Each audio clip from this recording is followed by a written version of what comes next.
이 자리에 오신 성도 여러분들을 사랑하고 축복합니다. 오늘은 출애굽기 15장 22절부터 27절까지의 말씀으로 마라에서 엘림으로 라는 제목으로 은혜를 깨닫고자 합니다. 우리는 이 시간을 새벽 기도회라는 이름으로 모이고 있습니다. 그렇기에 이 시간에는 우리의 기도가 하루 시작의 중심이 되어 하나님께 고백하고 응답을 얻어야 하는 귀한 시간이 되어야 합니다. 새벽 기도뿐만이 아닙니다. 우리의 모든 기도는 하나님께 고백하고 응답을 얻어야 합니다. 그렇기에 그리스도인들이 기도하는 일은 몹시 중요합니다. 오늘의 본문은 기도에 대한 중요한 교훈을 주는 말씀입니다. 오랫동안 애굽에서 노예살이를 했던 이스라엘 백성들의 눈물의 호소를 하나님께서 들으시고 그들을 위해 모세를 보내셔서 애굽으로부터 탈출시키는 이야기를 우리 성도님들은 잘 아실 겁니다. 오늘의 본문은 그 탈출의 이야기가 마무리되고 애굽으로부터 승리한 하나님을 찬양하며 출발하는 모습으로 시작합니다. 승리의 현장인 홍해에서 모세는 이스라엘 백성들을 인도합니다.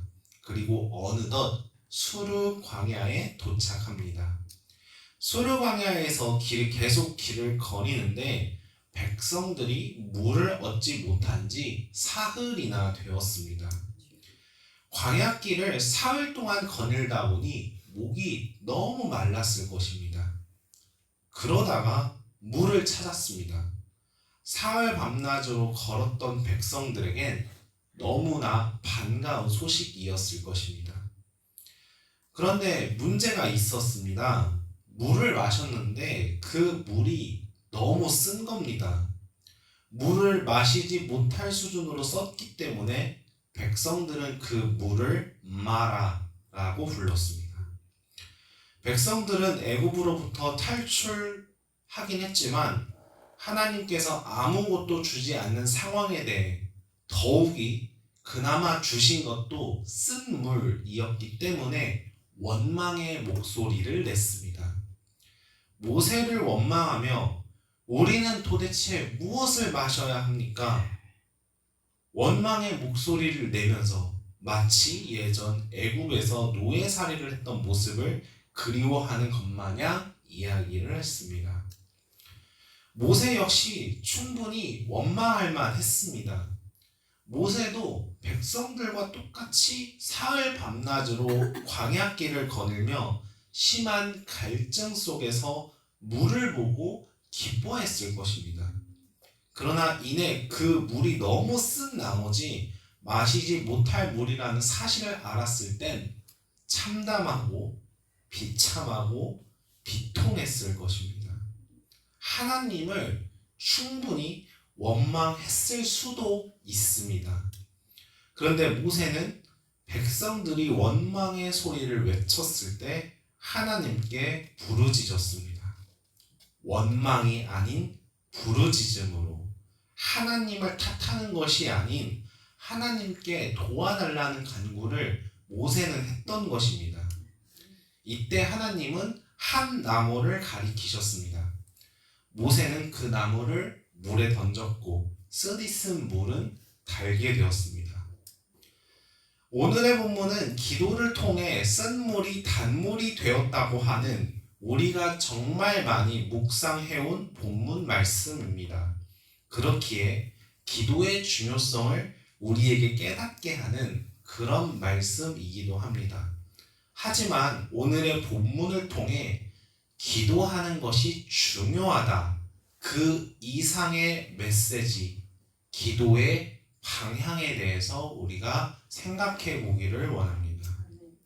먼저 오늘 본문에서 우리가 눈에 띄게 발견할 수 있는 것은 백성과 모세 사이에서 보여주는 대조입니다. 24절에서 이스라엘 백성들이 보여준 처음 행동은 원망이었습니다.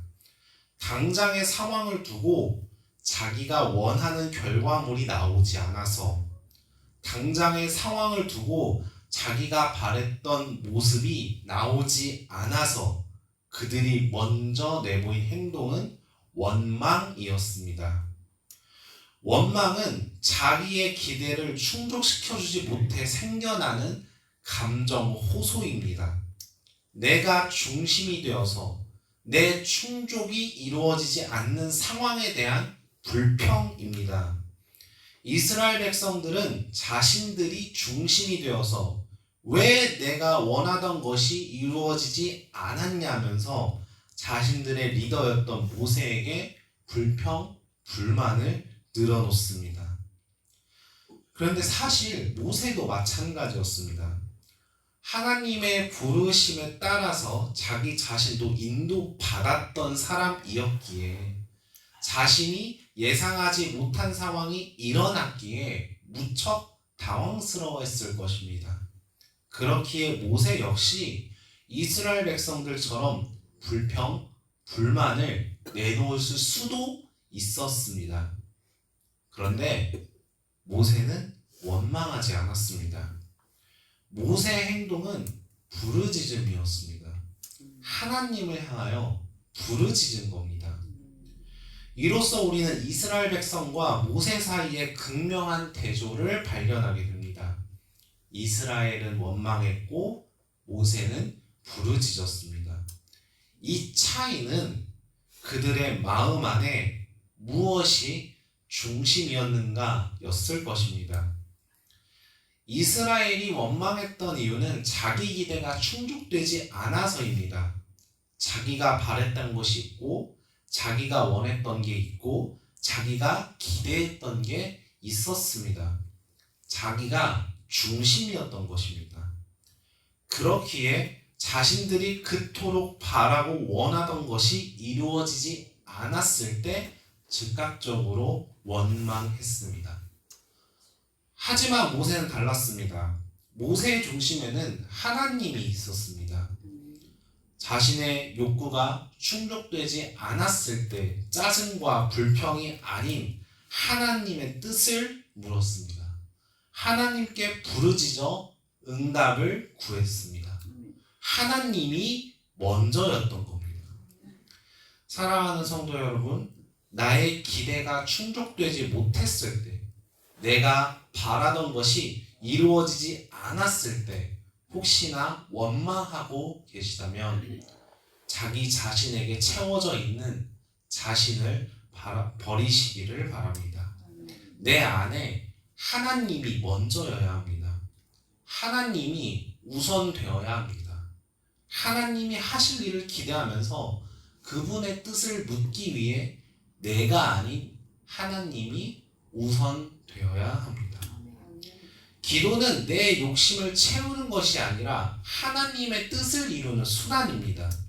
그렇기에 우리 그리스도인들에게 있어서 반드시 해야 할 일은 나를 우선하는 일이 아니라 하나님을 우선하는 일이어야 합니다.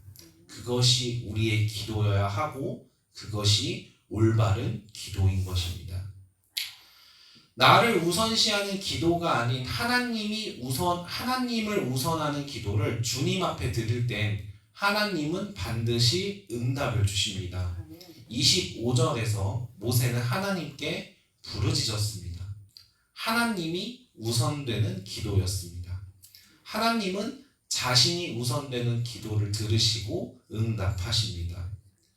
모세의 부르짖음을 들으시고 모세에게 즉각 응답하십니다. 그 응답은 나무를 가리키시는 것이었습니다. 사실 그 나무는 그 자리에 있었습니다. 단지 안 보였던 것 뿐이었습니다. 기도하는 순간에 하나님은 나무가 있다는 사실을 모세에게 알려주신 것입니다. 내 안에 나로 가득 차면 하나님의 해결 방법을 볼 수가 없습니다. 내 안에 내 욕심과 소망만이 가득 찬다면 하나님이 하실 일들을 기대할 수가 없는 것입니다. 야고보서 4장 2절에서 말씀하신 것처럼 욕심으로 구하는 기도는 응답을 받지 못합니다. 이미 나무는 거기 있었습니다. 이미 하나님은 응답하고 계셨던 겁니다. 그러나 우리의 기도가 원망이라면 그 응답을, 나무를 보지 못하는 것입니다. 하나님의 응답을 듣지 못하는 겁니다. 나로 가득 찼다면 하나님이 끼어들 틈이 없는 것입니다.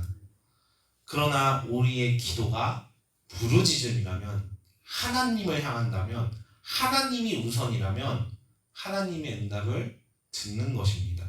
하나님의 역사를 보는 것입니다. 사랑하는 성도 여러분, 올바른 기도는 하나님의 응답을 봅니다. 모세의 부르짖음으로 하나님은 응답하셨습니다. 그리고 그 응답은 가까이 있었습니다. 나무였습니다. 그 나무는 원래 그 자리에 있었습니다.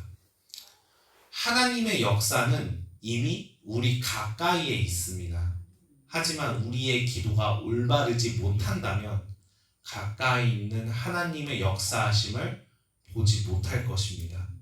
그렇기에 내 자신의 중심이 내가 아닌 하나님 우선으로, 원망이 아닌 부르짖음으로 지금 내 앞에 있는 하나님의 응답을 보는 기도가 우리의 기도가 되기를 소망합니다. 오늘의 본문은 이런 메시지와 교훈으로 끝나도 사실 무방합니다. 실제로 우리는 오늘 말씀을 통해 이러한 묵상과 결단을 합니다. 그런데 오늘의 본문의 결론은 여기서 끝나지 않습니다. 25절 하반절에서 이렇게 보도합니다. 거기서 여호와께서 그들을 위하여 법도와 율례를 정하시고 그들을 시험하실세. 분명 기도에 대한 내용이었는데 하나님께서는 갑작스럽게 이스라엘 백성을 위해 법도와 율례를 정하시고 백성들을 시험하시기 시작합니다.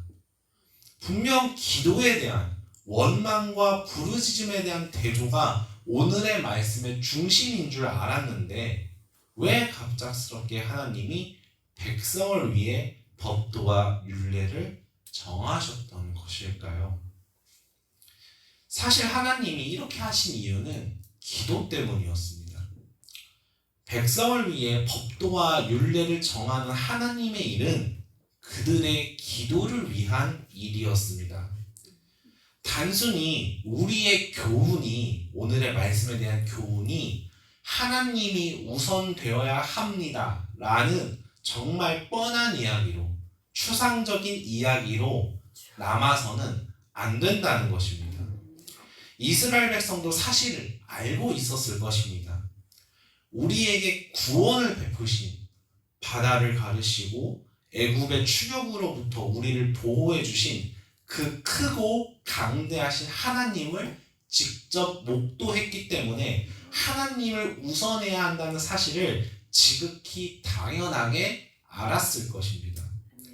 그렇기에 하나님은 그 뻔한 이야기를, 하나님이 우선되어야 한다는 그 뻔한 이야기를 원망이 아닌 부르짖음으로써 하나님은 구체적으로 이스라엘 백성들의 기도를 바꾸기를 원하셨습니다. 기도의 언어가, 기도의 방향이 하나님이 우선되려면, 올바른 기도가 되려면 하나님의 백성들은 하나님의 법도와 율례, 곧 그분의 말씀을 따르는 기도가 되어야만 했던 것입니다. 우리의 기도들을 돌아보아야 합니다. 우리 기도 안에 있는 언어를 돌아보아야 합니다. 내 말이 아닙니다. 내 생각도 아닙니다. 그분의 말씀이어야 합니다. 모세의 부르짖음은 그분의 말씀을 구한 것입니다. 그리고 그분의 말씀은 우리 가까이에 있었던 것입니다. 기도하는 자가 하나님의 말씀을 보는 것입니다. 하나님의 응답을 보는 것입니다. 하나님의 말씀의 능력을 경험하는 것입니다. 하나님은 마라에서 하나님의 법도와 율례를 세우시며 이스라엘 백성들을 시험하셨습니다. 그리고 26절에서 명령하십니다. 하나님의 말씀을 순종하고 의를 행하며 규례를 지키면 질병을 내리지 않겠다. 나는 너희를 치료하는 여호와다. 그 이후엔 별다른 보도가 등장하지 않고 마지막 27절에서 엘림으로 도착했다고 성경은 보도합니다. 하나님은 분명 이스라엘 백성을 시험하시기 시작하셨는데 그 이후의 보도는 시험과 관계없는 듯한 보도들이라는 점에서 우리는 무언가 이상한 점을 감지할 수 있습니다. 그렇다면 이스라엘 백성들에게 도대체 무슨 일이 있었던 것이었을까요? 아마도 마라에서 엘림에 이르기까지 이스라엘 백성들은 하나님의 시험을 받았을 것입니다. 그리고 그 시험은 하나님의 율례와 법도를 지키느냐 지키지 못하느냐로 이스라엘 백성들의 상황이 결정되었을 것입니다. 그 결과가 엘림에 이르렀다는 것은 이스라엘 백성들이 하나님의 말씀을 붙잡았고 하나님을 우선하며 그들의 기도의 방향이 하나님의 말씀을 따라가고 있었다는 사실을 우리는 짐작해 볼 수 있습니다. 마라에서 엘림까지 그들에겐 애굽 사람에게 내린 질병을 받지 않았습니다. 마라에서 있었던 원망의 기도는 더 이상 없었던 것입니다. 하나님이 말씀하신 그 말씀으로 기도하고 하나님을 우선했던 것입니다.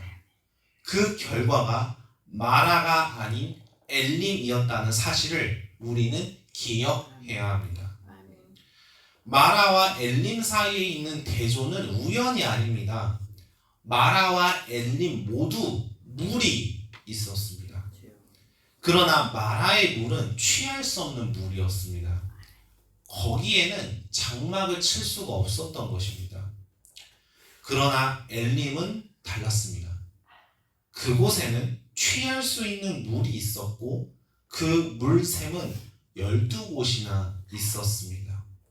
더욱이 쉴만한 종려나무 70그루도 있었습니다.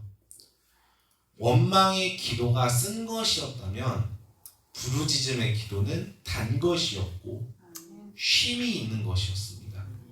내 자신이 중심이 되는 기도가 하나님의 응답을 보지 못하는 답답함과 고단함이라면 하나님이 중심이 되는 기도는 그분의 해결 방식을 경험하고 그분의 역사심을 보며 응답을 보는 것입니다. 원망은 마라, 부르짖음은 엘림인 것입니다. 사랑하는 성도 여러분, 우리의 기도의 방향이 어디인지를 묻게 된다면 내가 마라에 있는지 엘림에 있는지를 확인해 볼 필요가 있습니다. 내 기도의 언어가 내 언어인지 하나님의 말씀인지를 확인하시길 바랍니다. 오늘 우리가 기도하는 가운데 하나님, 행여나 내가 마라의 기도를 하고 있었다면 엘림의 기도로 변화되기를 원합니다. 쓴 것이 단 것이 되게 하는 기도를 내게 허락하옵소서. 내 안에 내가 아닌 하나님이 우선되게 하옵소서. 나를 치료하시는 하나님의 율례와 법도가 내 안에 있는 쓴뿌리를 제거하고 단물이 흘러넘치는 역사가 있게 하여 주시옵소서 라고 기도할 수 있는 저와 여러분들이 되시기를 주님의 이름으로 축복합니다.